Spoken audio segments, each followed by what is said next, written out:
जय श्री कृष्णा। मैं पुष्पा जोशी भक्तजनों को पुरुषोत्तम मास की अगली कथा सुना रही हूँ। हमारे चैनल में आप सभी का स्वागत है।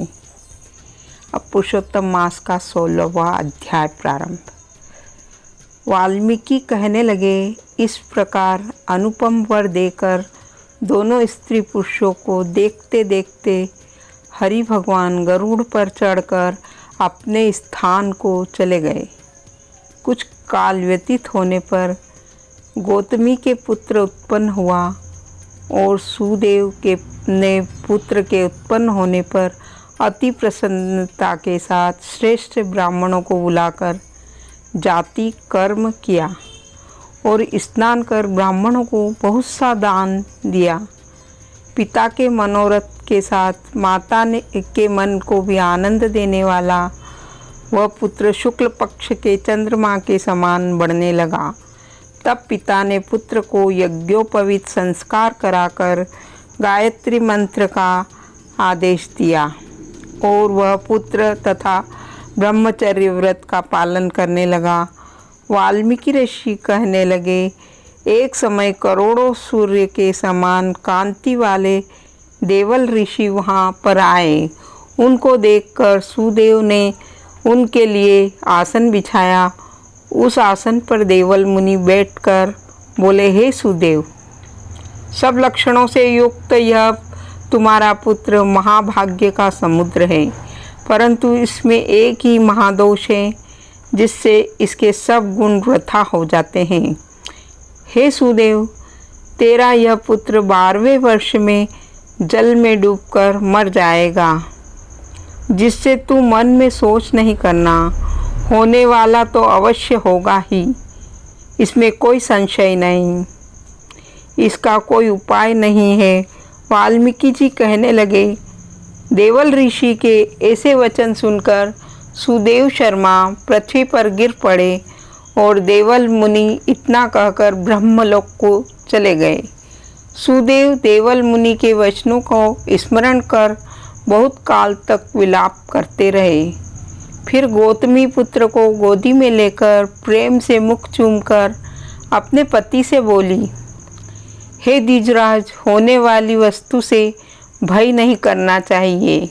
जो होने वाला है सो तो होगा ही, और जो नहीं होने वाला है वह कभी नहीं होगा।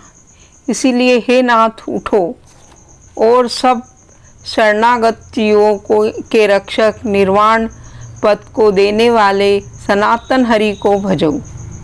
वाल्मीकि ऋषि कहने लगे, इस प्रकार सुदेव ब्राह्मण अपनी स्त्री के वचन सुनकर सतोगुण को प्राप्त हुआ और हृदय में हरि के चरण कमल को धारण कर अपने पुत्र से उत्पन्न दुखों को तत्काल त्याग दिया। अब 17वां अध्याय प्रारंभ। एक दिन उनका पुत्र शुकदेव अपने मित्रों सहित बावड़ी में स्नान करने के लिए गया और अपने मित्रों सहित जल में प्रवेश करने लगा और नहाने लगा। जल में डूबकर मर गया।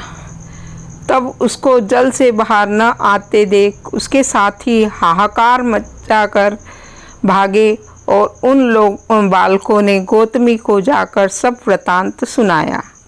उन बालकों की यह अप्रिय वाणी को सुनकर वह पृथ्वी पर गिर पड़ी। इतने में सुदेव भी वन से आ गया और अपने पुत्र का मरण सुनकर कटे हुए वृक्ष की तरह पृथ्वी पर गिर पड़ा। फिर दोनों स्त्री पुरुष उठकर बावड़ी पर गए। वहाँ मरे हुए पुत्र को आलिंगन कर शरीर को गोदी में लेकर सुदेव शर्मा बारंबार पुत्र के मुख को चूमने लगा। गोदी में पड़े हुए पुत्र को देखकर रोने लगा और विलाप करते हुए कहने लगा, हे पुत्र, मेरा सोचकर मन हरने वाली मनोहर वाणी कहो, मेरे मन को आनंद दो।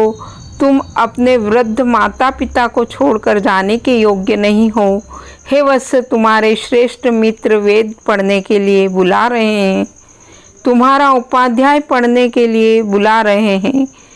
तुम इस समय कैसे सो रहे हो? मैं तुम्हारे बिना नहीं जीऊँगा, नहीं घर जाऊँगा।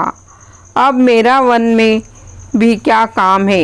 ऐसा कहते कहते भगवान के नामों का उच्चारण करने लगा। अब 18वां अध्याय प्रारंभ। इस प्रकार उस ब्राह्मण के विलाप को सुनकर 10 दिशाओं में गरजता हुआ अकाल मेघ आया। उस मेघ से पर्वतों को कंपायमान करता हुआ, तीक्ष्ण स्पर्श करता हुआ बड़े वेग से वायु चलने लगा और अत्यंत जोर से महाबिजली चमकने लगी और मेघ के शब्दों से चारों दिशाएं पूरित हो गई। इस प्रकार 1 मास तक ऐसा जल वर्षा कि सारी पृथ्वी जल से भर गई। परंतु पुत्र शोक की अग्नि से तपते हुए उस ब्राह्मण को कुछ भी मालूम न हुआ। न उसने पानी पिया, न भोजन किया। पुत्र पुत्र इस प्रकार पुकारते हुए ही उसको सारा मास व्यतीत हो गया। वह मास श्री कृष्ण भगवान का प्रिय पुरुषोत्तम मास था। सो अनजाने में ही उस ब्राह्मण से पुरुषोत्तम मास की सेवा हो गई, जिससे अत्यंत प्रसन्न होकर श्री कृष्ण भगवान प्रकट हुए। उस समय मेघ बरसना बंद हो गया। फिर उस ब्राह्मण ने श्री कृष्ण भगवान को देखकर शीघ्र पुत्र को पृथ्वी पर रखकर स्त्री सहित श्री कृष्ण भगवान को दंडवत नमस्कार किया और हाथ जोड़कर श्री कृष्ण भगवान के आगे बैठ गया। अनजाने में पुरुषोत्तम मास के सेवन से प्रसन्न होकर भगवान अमृतवाणी से बोले, हे सुदेव, तुम धन्य हो, अत्यंत भाग्यवान हो।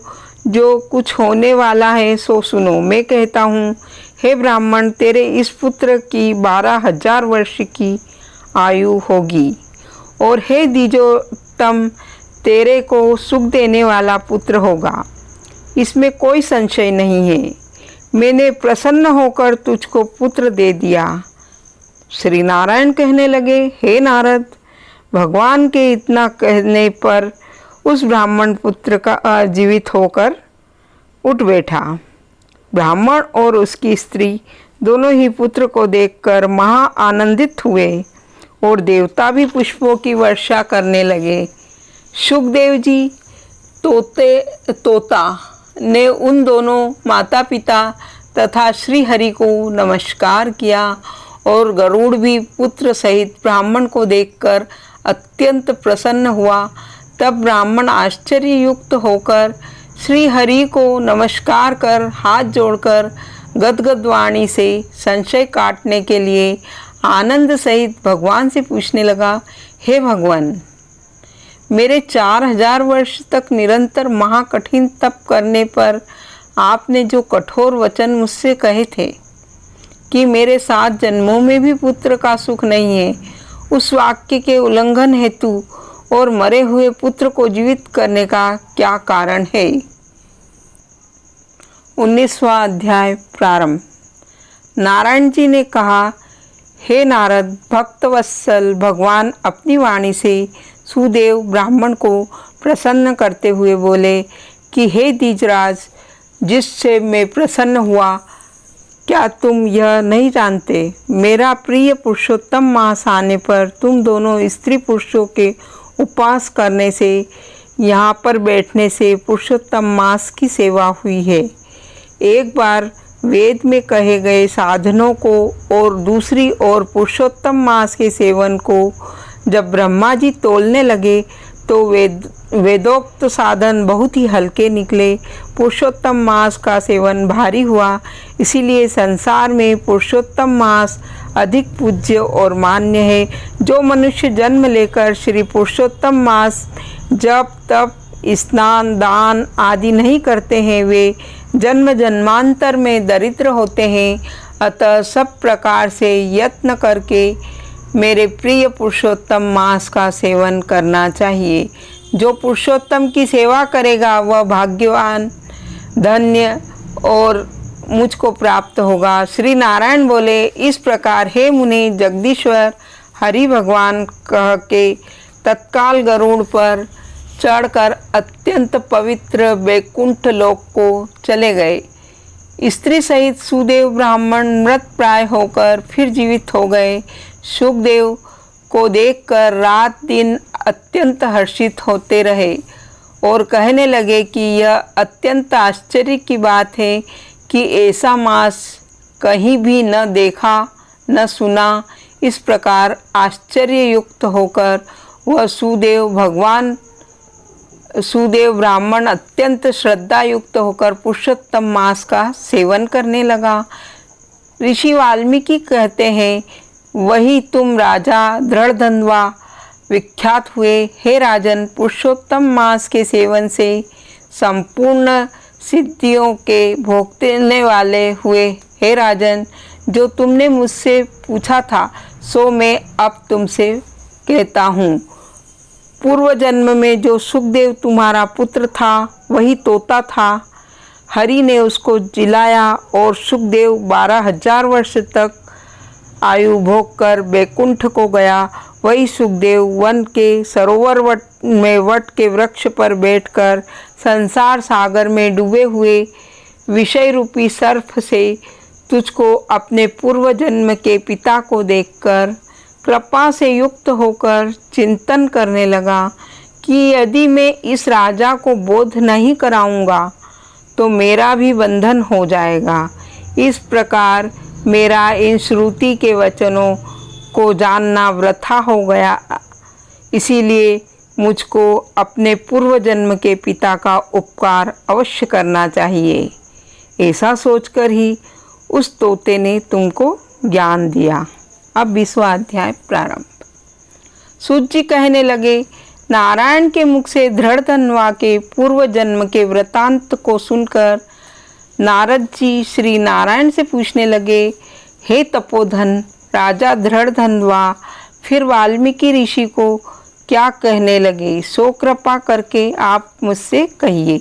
श्री नारायण बोले, हे नारद, राजा दृढ़धन्वा वाल्मीकि ऋषि से कहने लगे, हे मुने, यह मोक्ष देने वाला पुरुषोत्तम मास व्रत कैसे करना चाहिए, कैसी तथा किसकी पूजा करनी चाहिए, इसकी विधि क्या है, सो आप कृपा करके हम लोगों से कहिए, इसमें हमारा हित है। वाल्मीकि मुनि बोले, हे राजन, ब्रह्म मुहूर्त में उठकर पार ब्रह्म का चिंतन कर शौचादि जाएं, फिर स्नान प्राणायाम करके संध्या वंदन करके जब तक सूर्य का दर्शन न हो गायत्री का जाप करता रहे, फिर सूर्य के मंत्रों से सूर्य को अर्घ्य देवें और सायंकाल अपने पैरों तथा भूमि को नमस्कार करें। फिर यस्य स्मृत्या इस मंत्र से प्रार्थना करें। जो ब्राह्मण श्रद्धा से विधि पूर्वक संध्या करता है उसको तीनों लोकों में कुछ भी कठिन नहीं है। यह सब कृत्य दिन के पूर्व भाग का है। इस प्रकार नित्य कर्म करके हरि का पूजन आरंभ करें। फिर व्रती पुरुष शुद्ध हो वाणी को नियम में करके शुद्ध गोल चौकोर गोबर से लिपी हुई भूमि पर व्रत की सिद्धि के लिए चावलों से 8 दल वाला कमल बनावे। फिर स्वर्ण चांदी अथवा तांबे मिट्टी का छिद्र रहित नवीन शुद्ध कलश उस मंडप के ऊपर स्थापित करें। फिर उस कलश में तीर्थ का जल भर दें। इस प्रकार कलश स्थापन कर उसमें सब तीर्थों को आह्वान करें। गंगा, गोदावरी, कावेरी, सरस्वती, मेरी शांति के लिए, पापों का नाश करने के लिए आओ। फिर कलश को मंत्रों से गंध, अक्षत, नैवेद्य, ताजे पुष्पों से पूजकर कलश के ऊपर पीले वस्त्र से लपेटा हुआ तांबे का पात्र रख दे। फिर उस पात्र के ऊपर राधा कृष्ण की मूर्ति स्थापित करें। फिर भक्ति युक्त हो विधि से पूजन करें। धन्यवाद। हेलो दोस्तों, अगर मगध